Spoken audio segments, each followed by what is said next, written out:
občinski pobudnik proslave ob dnevu človekovih pravic. Zakaj se vam je zdelo, da je pravzaprav za sodobno Slovenijo tema, ki jo boste na tej proslavi odprli, primerna politični zaporniki po letu od leta 45 naprej, mislim.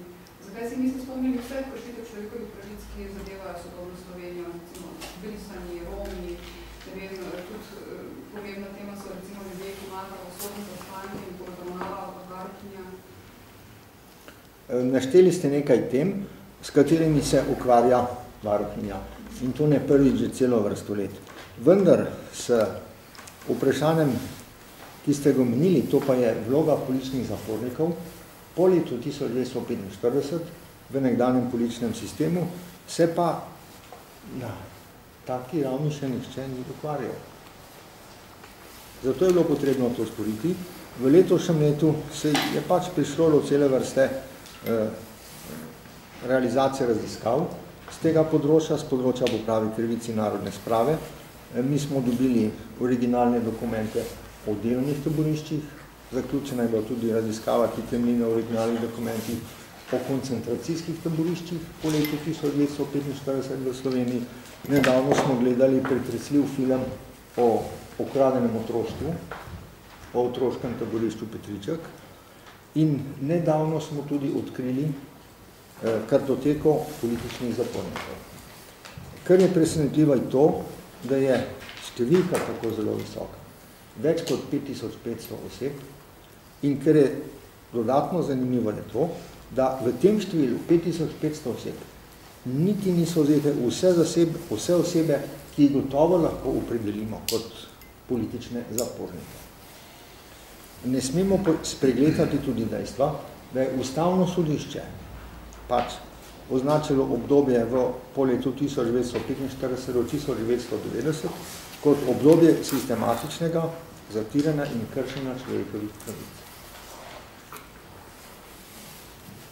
In doslej se pač noben državni organ ni na takšen način spomnil teh oseb, res pa je, da zanje pravzaprav niti nismo vedeli za vse.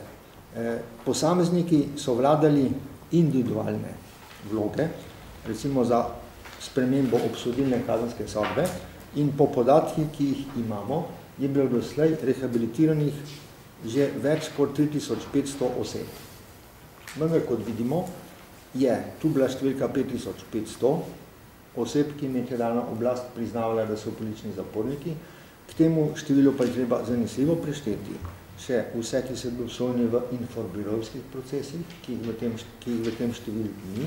Potem vse tiste kmete, ki so jim prisilno razlastili zemljo in so jih priseljevali v kolektivizacijo, ki tudi niso zajeti v tej številki, pa še drugi primeri, ki jih tudi iz takega ali drugega razloga ni. Recimo vnos, takrat so imenovali sovražne literature v državo. Tako da je dejanska številka zanesljivo precej višja. In še nekaj, ne smemo pa zaditi. Te ljudje so med nami, te ljudje živijo med nami. Nekateri so še vedno živi, če ne so pa živi njihovi svojci. Če ne pa živijo njihova imena. Saj ime Angele Vode, to je ime, to je legenda. Ali Črtomir Nagode, to je ime, oba dva sta že pokojna. Enako velja tudi za olimpionika Leona Štukla. Nekateri so pa živi. Dr. Ljubo Širce je še vedno živ. In tudi mnogi drugi seveda.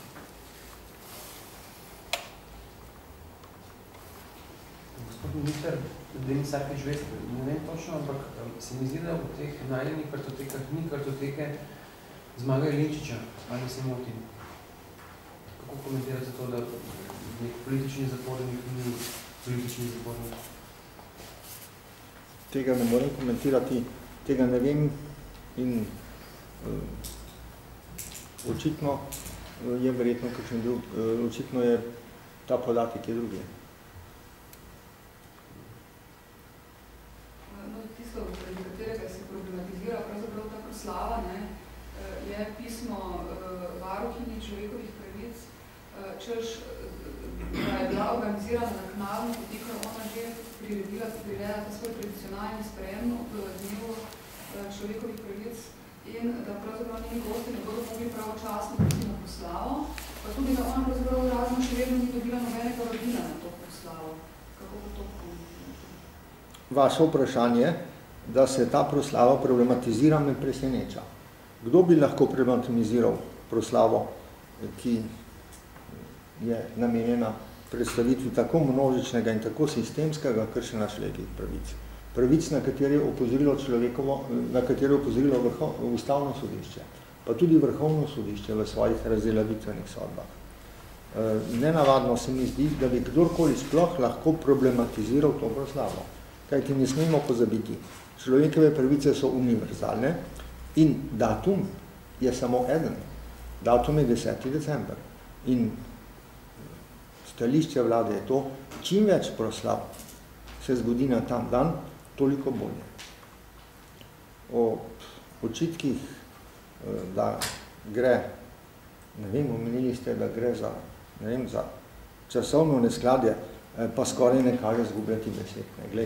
Glejte, sej se, v decembru bomo zdaj imeli še državno proslavo ob dnevu samostojnosti in enotnosti. V državnem zboru bo ob 7, v Cankarjevem domu bo ob 8. Bo treba zelo hitro priti iz državnega zbora v Cankarjev dom, pa se nihče zaradi tega ne beli glave. Ali pa bi celo povzdignil glas in rekel, zaradi tega je pa treba to proslavo problematizirati. Gospod minister, bo ministrstvo krilo vseh 25 000 evrov, koliko ne znašali stroški? Stroškov bo manj. Proslava bo spravno organizirana, ocenujemo okrog 50 000 evrov. Ja, ministrstvo bo pokrilo te stroške.